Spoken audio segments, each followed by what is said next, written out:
တရားထိုင်နေဆိုတာကစိတ်ကိုညီငေါထောင်းတာစိတ်ဖိစီးမှုပဲရှော့ချတာအဲ့လိုစိတ်ပိုင်းဆိုင်ရာကိစ္စတစ်ခုလိုပဲအများစုကထင်ကြတာပေါ့ဒါပေမဲ့ဒီနေ့မှာတော့အဲ့ဒီထက်ပိုပြီးနည်းနည်းရှမ်းရှမ်းကြည့်တော့မှာပါတရားထိုင်ခြင်းကကျွန်တော်ရဲ့ခန္ဓာကိုယ်ထဲမှာဇီဝဗေဒအဆင့်မှာဘလို့ပြောင်းလဲလေကိုတကယ်ဖြစ်စင်နေလေဆိုတာကိုလေ့လာကြည့်ကြမယ်ဟုတ်ပါတယ်ဒီမေးခွန်းကတကယ်ကိုအလေးနဲ့မေးတာပါပုံစံတင်ပြောနေတာမဟုတ်ပါဘူးဒီနေ့ကျွန်တော်တို့အတူတူထောက်ကြမဲ့ခရီးကတရားထိုင်ခြင်းရဲ့တက်ရောက်မှုကိုစိတ်အဆင့်ခနေစားပြီးမျိုးဗီဇအထိဟုတ်ပါတယ် DNA အထိကိုဆင်းပြီးလေ့လာကြမှာပါတကယ်ကိုအံ့ဩစရာကောင်းတဲ့ခရီးစဉ်တစ်ခုဖြစ်လာမှာပါကဲအရင်ဆုံးအားလုံးနဲ့ယဉ်နေပြီးသားအကျိုးကျေးဇူးလေးတွေနဲ့ပဲစလိုက်ကြအောင်ဒါကတရားထိုင်ခြင်းကဘာတွေလုပ်ပေးနိုင်တယ်လဲဆိုတဲ့ရေခဲတောင်ကြီးရဲ့ထိပ်ဖြားလေးရရှိပါသေးတယ်အခြေခံသဘောတရားရာဆိုရင်ဗောလေ Healthline မှာဖော်ပြထားတာကတော့တရားထိုင်တယ်ဆိုတာကကိုယ်စိတ်ကိုအာရုံစိုက်တတ်အောင်လေ့ကျင့်ပေးတာဟိုရောက်ဒီရောက်လွတ်နေတဲ့အတွေ့တွေကိုတနေရာထဲမှာပြန်စုစည်းပြီးလမ်းကြောင်းမှပေါ်ပြန်တင်ပေးတဲ့အလေးကျင့်တစ်ခုပါပဲအများစုသိကြတဲ့အချို့ကျေးဇူးတွေပေါ့ဥပမာစိတ်ဖိစီးမှုတွေလျော့သွားတယ်စိုးရိမ်စိတ်တွေနည်းလာတယ်စိတ်ခံစားချက်ပိုတည်ငြိမ်လာတယ်ကိုယ်တို့ပိုပြီးနားလည်လာတယ်ပြီးတော့အာယုံစိုက်နိုင်စွမ်းလည်းပိုကောင်းလာတာမျိုးပေါ့ဒါတွေကတော့လူတော်တော်များများကြားဖို့ပြီးသားချင်းပါပါဒါမဲ့လေအခုနပြောခဲ့တဲ့အကျိုးကျေးဇူးတွေကအပေါ်ရာမှာနင်းနေရတယ်ပဲရှိပါသေးတယ်အဲ့ဒီနောက်ွယ်မှာခန္ဓာကိုယ်ထဲမှာတကယ်ဖြစ်ပြနေတဲ့ပိုးပြီးနှရှိုင်းတဲ့ဇီဝကမပြောင်းလဲမှုကြီးတွေရှိနေပါတယ်အခုအဲ့ဒီအထည်ကိုကျွန်တော်တို့ဆက်ပြီးစဉ်းကြည့်ကြရအောင်ကောင်းပါပြီပထမဆုံးအနေနဲ့ကျွန်တော်တို့ရဲ့ခနာကိုတစ်ခုလုံးရဲ့အဓိကချင်းချုပ်ရေးစခန်း command center ဖြစ်တဲ့ဦးနောက်ကနေစပြီးအသေးစိတ်လေ့လာကြည့်ကြရအောင်ဒီမန်နေဂျာလေ့လာချက်တွေရဆိုရင်တရားထိုင်တာဟာစိတ်ရှည်နေတစ်ခုပြောင်းလဲသွားတာမျိုးလောက်ပဲမဟုတ်ဘူးဗျာတကယ်ကိုဦးနောက်ရဲ့ဖွဲ့စည်းပုံနဲ့လောက်ဆောက်ချက်ကိုရုပ်ပိုင်းဆိုင်ရာအရာပြောင်းလဲပစ်လိုက်တာပါပုံမှန်တရားထိုင်တဲ့သူတွေမှာဆိုရင်ဦးနောက်ရဲ့အချက်အလက်တွေကိုစီမံခန့်ခွဲတဲ့ green matter ရုပ်အချက်အလက်တွေတည်ပို့ပေးတဲ့ကွန်ရက်ဖြစ်တဲ့ white matter ပါနှစ်ခုလုံးမှာတိုင်းတာလို့ရတဲ့အပြောင်းလဲတွေရှိနေတာကိုတွေ့ရပါတယ်အခုဒီမှာအရန်စိတ်ဝင်စားဖို့ကောင်းတဲ့အချက်တစ်ခုကိုကြည့်အောင်စိတ်ဖိစီးမှုဖြစ်လာတဲ့အခါဦးနောက်ရဲ့ထင်းချုံမှုပုံစံဘယ်လိုပြောင်းတော့လဲဆိုတာပါပဲတတိပချံလေ့ကျင့်မှုမလုပ်ထားတဲ့အခါကျွန်တော်တို့ရဲ့အရေးပေါ်တုံ့ပြန်ရေးစင်တာဖြစ်တဲ့အာမီဒါလာကအဓိကထင်းချုပ်ထားပြီးအရန်တက်ကြွနေပါတယ်ဒါပေမဲ့တရားထိုင်တဲ့လေ့ကျင့်မှုတွေလုပ်ပြီးတဲ့အခါမှာတော့ထင်းချုပ်မှုကစင်ချင်းတုံတရားစင်တာဖြစ်တဲ့ prefrontal cortex ကိုရောက်သွားပြီးအာမီဒါလာကငြိမ်းသွားတယ်ပြောရရင်ထိတ်လန့်တဲ့ကြားတုံ့ပြန်တဲ့ဦးနောက်ကနေအေးအေးဆေးဆေးဖြည့်ရှင်းတဲ့ဦးနောက်ဖြစ်ပြောင်းသွားတာပေါ့ဆိုတော့အဓိကအချက်ကရှင်းရှင်းလေးပါပဲဦးနောက်ထဲမှာဒီလိုတကယ်တိုင်းတာလို့ရပြီရိုးပိုင်းဆိုင်ရာအပြောင်းလဲတွေဖြစ်လာတာနဲ့အမျှစိတ်ဖိစီးမှုကိုခံစားရတဲ့ပုံစံကိုယ်တိုင်ကပါပြောင်းလဲသွားတယ်ဆိုတာပဲဦးနောက်ကပြောင်းသွားတော့အပြင်မှာကြုံရတဲ့စိတ်ဖိစီးမှုကိုလက်ခံတွန်းပြန့်မှုကလည်းလိုက်ပြောင်းသွားတာပေါ့ကဲဦးနောက်ကြောင်းပြောပြီးပြီဆိုတော့နောက်တစ်ဆင့်တက်ပြီးခန္ဓာကိုယ်ရဲ့ကာကွယ်ရေးတပ်ဖွဲ့ထက်တဲ့ခုခံအားစနစ်စီကိုဆက်သွားကြည့်ကြအောင်ဒီအပြောင်းလဲတွေက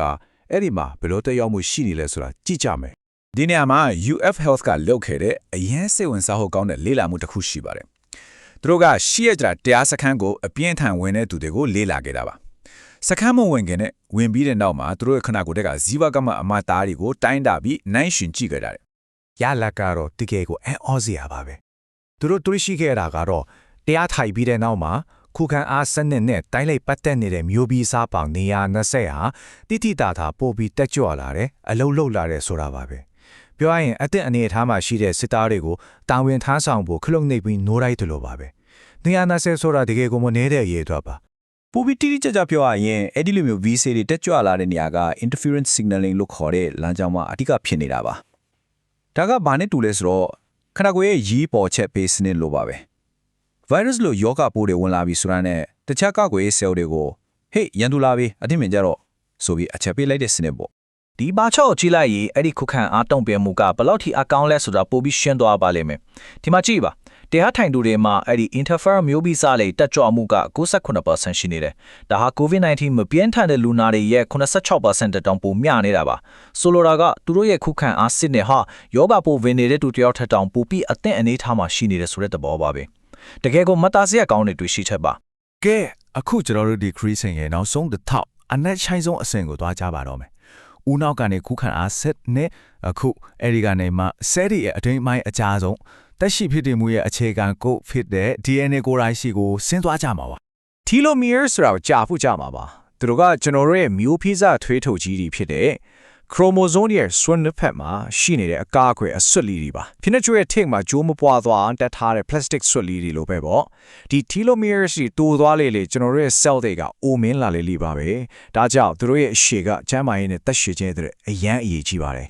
ဒီနေရာမှာအထင်ကြီးလေ့လာမှုကြီးတစ်ခုကဘာကိုပြထားခဲ့လဲဆိုတော့နစ်ရှည်လာများပုံမှန်တရားထိုင်တဲ့သူတွေဟာအသက်အရွယ်သူတရားမထိုင်တဲ့သူတွေနဲ့နိုင်ရှင်လိုက်ရင်သူတို့ရဲ့ telomeres တွေကတိတိတတ်တာကိုပိုရှင်းနေရကိုတွေ့ခဲ့ရပါတယ်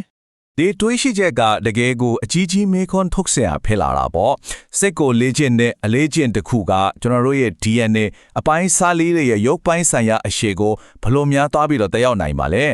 ဒီဖြစ်စဉ်ကမြင်နေတော့ရှုပ်ပါတယ်ဒါပေမဲ့ရှင်းအောင်ပြောရရင်ဒီလိုပါ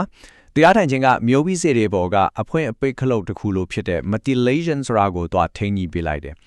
သူကဘာလုပ်ပေးလဲဆိုတော့ HTERT ဆိုတဲ့မျိုးပြီးစေရဲ့ခလုတ်ကိုဖွင့်ပေးလိုက်တယ်လို့ဖြစ်သွားစေတယ်အဲ့ဒီ HTERT မျိုးပြီးစေက telomerase ဆိုတဲ့ enzyme ကိုထုတ်လုပ်ပေးဖို့တာဝန်ယူထားတာပါဒီ telomerase ကဘာလဲဆိုတော့အပေါ်မှာပြောခဲ့တဲ့ဖိနက်ကြိုစွတ်လေးတွေဖြစ်တဲ့ telomerase တွေကိုပြန်လဲပြုပြင်ပေးတဲ့ပြုပြင်ရေးအဖွဲ့ပါပဲ